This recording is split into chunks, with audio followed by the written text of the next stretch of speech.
Hello and welcome to Lord Lukan. Time to stuff your crust and give your base a good slapping.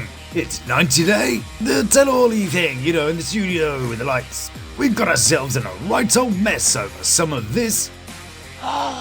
Then Christian gives us a masterclass in looking silly on TV. And Riley does this. Right?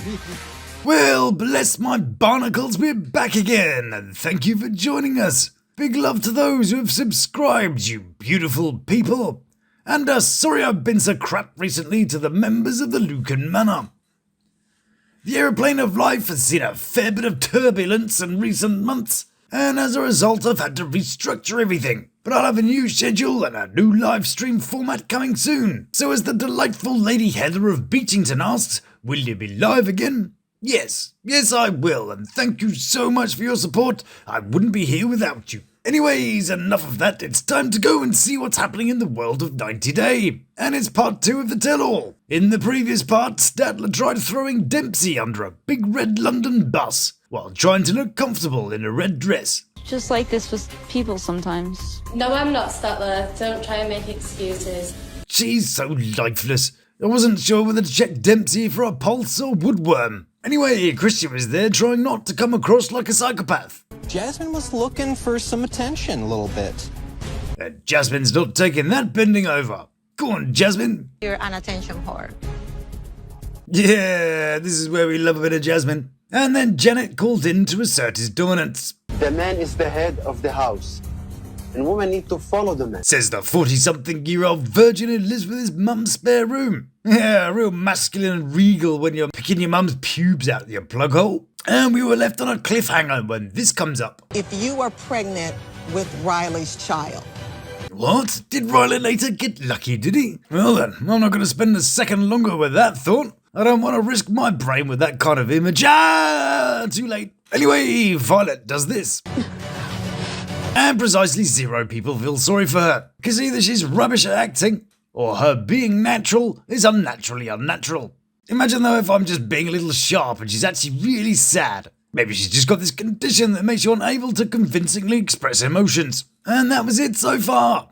And now we're in the studio for part 2, and they've got an audience and everything. See? Let's have some fun and totally not assassinate their characters by making rash judgments based on their appearance. So we've got this guy. I don't know, looks like he could be called Christian to me. Looks like the kind of guy whose mum won't let him grow a man bun. Then there's, Karen, clearly. And, well, I'd put money on her being Karen too. And this guy, Karen.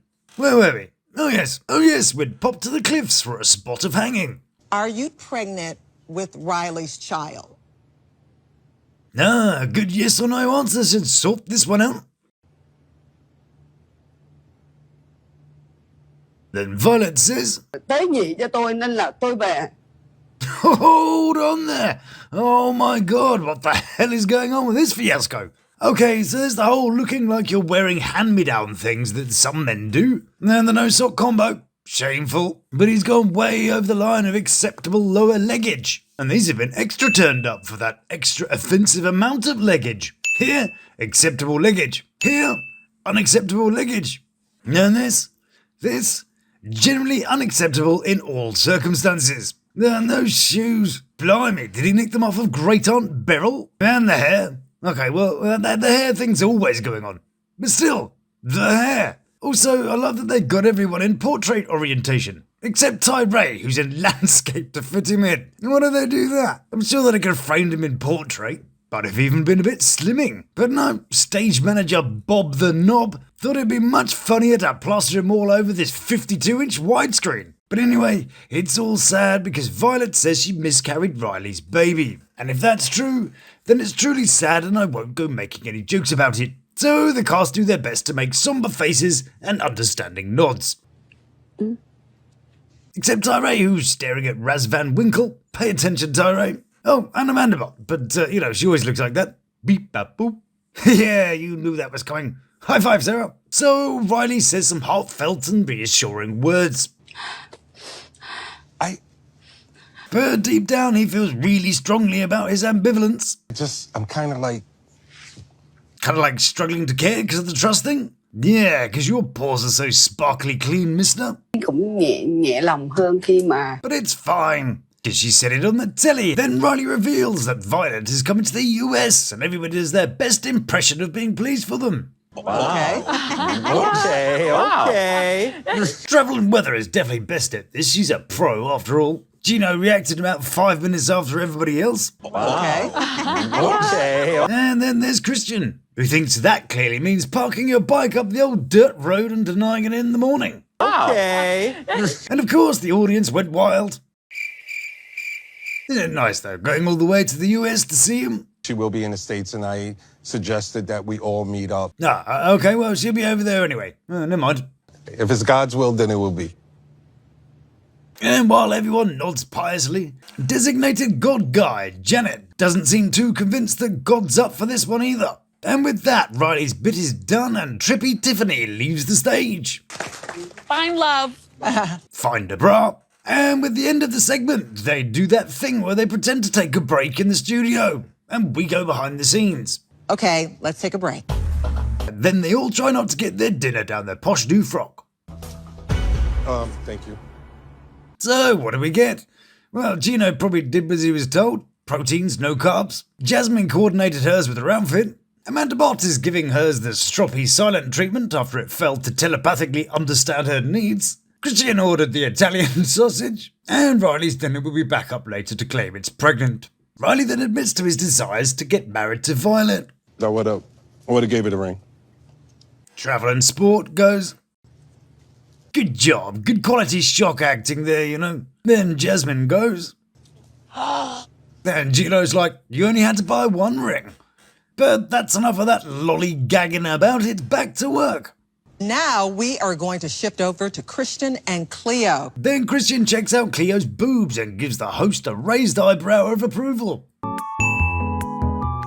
But this time round, he's not getting caught in all that denial again, so he pretty much shouts it out. We were shacked up pretty good. The designated God guy isn't happy about that. He'll be busy hailing some Marys over this. We were shacked up. Then it comes to an awkward, why did you only meet the men of the family question? Then Christian jumps in. Well, I can answer that.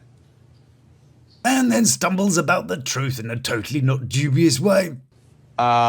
So... And while it's all gaslight, victim, blah, blah, I did notice that old Dave scrubs up alright, doesn't he? I'm no authority on what a woman finds attractive, and I'm hoping that shirt isn't one of the things. But, you know, give him some hair, maybe an edgy new wardrobe. There you go. Gorgeous. Anyway, Christian's finished telling everyone about how much of a martyr he is, and they wheel out Chloe's friend Jane. Thanks for joining us. So, Jane, how do you feel about Loverboy over there? I mean, it's a tough one. That then says, It's a little bit too selfish, and he has hard times actually hearing Cleo. So he gives it the whole what? Me? Woof, no way. And so Cleo does a bit of standing up for her man.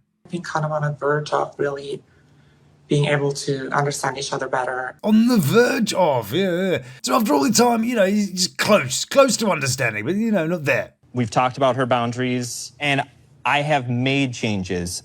Sure, as long as the changes don't include not approaching women in bars, yeah, he'll be totally committed to it. But Jane's not here to play nicely. No, she's come for tea. Not the delightfully warm and wet variety. And says that she knows Christian talking to other girls and... You still keep inviting other people into, I guess, your relationship. Ooh, all right, dear Penthouse Forum. Well, you cheeky little sausage. It's all just one big fantasy for him, really, isn't it? And it all makes Cleo totally swerve a question about one time Christian crossed the line. What was the one incident? And Cleo says... I think that overall Christian's been a lot better. Better? Yeah, but don't worry, Statler's got it. You're not answering the question, though. In classic Christian fashion, he jumps in to spin the situation. I will tell you what she's not saying.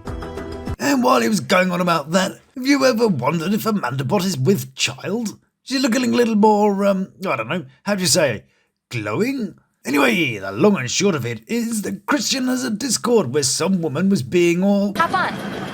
And it crossed the line for Cleo and most normal, or borderline normal, people. I didn't feel like I was doing anything wrong. And out of the blue, a totally not pregnant Amanda bot pops up to check Christian's cool license. I hope she does the old wrap you up in your own words and blame you for starting the argument. Come on, Amanda bot, I've watched you for weeks and now it's time to use that passive-aggressive for the forces of good. Do you now? Meh, bit of an anticlimax really. Only because it affected Cleo. But Christians, I did it because feelings, blah blah, melancholic martyrdom, blah blah, backfires a touch. Wrong answer. You know you're doing badly when Riley corrects you on your lady skills, but Amanda Bot has a simple solution protocol for him to try. Say, what I did was wrong, and I'll do better. Pretty reasonable. Surely most reasonable people who respect their own relationship could see that's the least he could do. I just don't see it. Are you stupid? Of course he doesn't see it. And just to help him not see it a bit clearer, the show organised a handy little montage of his proudest moments. My own little wolf on the prowl. Wolves usually have a pack of friends with them, don't they? He's one of those guys that goes drinking alone, though, isn't he? Guys like that tend to hunt alone, so no one can call them out on their bullshit. I came to London to meet my girlfriend. Whoops, slight slip there. Meeting my girlfriend. Then he really outdoes himself with the largest pile of face feces ever witnessed on 90 Day. I really wanted to disclose the fact that we've been intimate, and she didn't. What did you just say? What? So he totally reversed that whole story? Then he goes on about his Steiner's Anonymous Club, which is his Discord server where Cleo's concerns arose. Under the name Christian the Jew, it's a 380-strong group of people who use the word Stein as a code word for getting jiggy with it. You know, for getting some was like, instead of saying I got laid, I got some Stein. And includes such heroes as Jamie, who likes to play a lawn mowing simulator. In fact, there's a little bit of a lawnmower theme that I don't think I'm quite understanding. And apparently he got Steined just the other day. I'm sure there's nothing to worry about. You're gonna think I'm just like such an ass. It's really leading that way, yeah. Yep, truest thing you've said all show. And just to doubly make sure this is 100% not at all flirty or anything, he gets those digits. What's your... Yeah, I'll put it in. Yeah, you know that's going to be a digit short or, her ex's number. I don't know what Cleo's worried about. Can't see any issues here. I just don't see it. Oh my God, Okay. Christian. But Leo's love cataracts is clearing up a bit. And it's all not fine. That this is not okay. Then he does the whole why would I thing that people do. Why would I go out and try to hook up with somebody? They say stuff like, why would I drink drive when I'm a county court judge? While vomiting on Officer Wow's shoes? Or like Christian, why would I travel a bunch and then try and cheat? Well, that's absolutely what they have been doing. It happens when someone who considers themselves intelligent gets caught doing something stupid, then tries to dispute their idiocracy by pointing out how stupid they would have been to have made the mistake they've actually made. It's like a whole stupidity double negative loop thing. That's exactly what you were... No, it was not. It was absolutely not. Well, he's the kind of person that measured his words and therefore technically he's not completely wrong. For example, I don't see at all how anything that I said could be conceived as flirting. Okay, so the words he used weren't exactly flirty, but the conversation was sexually themed. But he thought he was being smart and low-key coming onto her by testing the water with some salacious subject matter. But he was nowhere near as smart as he thinks he was. Or rather, we're nowhere near as stupid as he thinks we are. Go on, Amandabot. Cleo's not going to stand up for herself, so Amandabot slips into second gear. By you saying that's just me, you're kind of validating, your behavior. And the show really have pushed the boat out on this one, as they've even brought in the girl from the bar. Please welcome Deborah.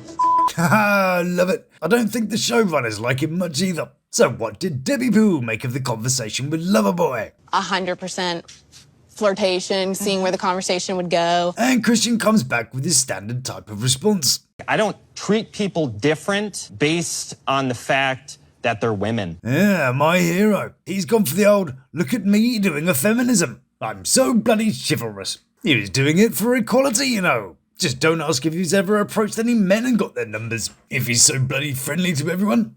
I think he's just a friendly guy. I think he's out of the country. Yeah, now you want to losing one if Tyree thinks it's all fine. Then, when he has a go back at Jasmine... This type of criticism coming from you is pretty hypocritical. Surely this has to get him a taste of the old jugular Jasmine. I don't go around talking to every person. What? She's been so calm. It's a bit disappointing. Maybe Amanda Bot will do some place putting. I feel like you want to know you like still got it. Like, Okay, well, not the sharpest of cuts, but we'll take it. I don't need to know I still got it. What don't I have? Dignity, responsibility, perspective, understanding, decorum, subtlety, chivalry, loyalty, shall I go on? And so Cleo puts her foot down with a firm hand. I'm not willing to withstand that for as long as I have in the past. Well, she's on the verge of her foot going down, maybe. But she definitely won't be taken for a ride. Well, not as much as before. But still a little bit, maybe. I mean, at this point, we've already gone through all these struggles. And so what's the answer to all these issues? Yeah, you know what's coming. The last vestige of the loser. If it's all going tits up. There is a question that I haven't really asked Cleo. Have a baby or get married. That'll fix it. Would you be willing to marry me? Riley steps in to check the pulse of that question. Is this a proposal? Well, it certainly sounded like one. But in true Christian style, there's small print. This is not official. Okay. Wow. I need to. It would have to be in person. Okay, so he tried to blinker everyone by announcing this question. But he wasn't actually asking the question. Yes, I know you may think that you heard the words, "Will you marry me?" But what you actually heard was, "Do you agree with the concept of us getting married?" You silly sausage. It totally wasn't just a flashbang strategy to avoid being subjected to a bit of the old spicy truth. Man, bless her, Cleo's all giddy with all that proposal going on. I just cannot believe this. This is the most surreal thing in my life. And this in the face of someone who isn't buying all the crap that Christian's peddling. So after all that, they established that the notion of marriage is fine, and it totally distracted everyone from giving him a hard time. Good job. And that, my dear viewer, is it for this episode. I definitely want to finish up this tell-all next time, so stay tuned for that. Thank you so much for watching, and if you enjoyed the experience, why not give the like a click, or check out one of these other little gems. So until we meet again, stay beautiful, love to my three, you take care of yourself.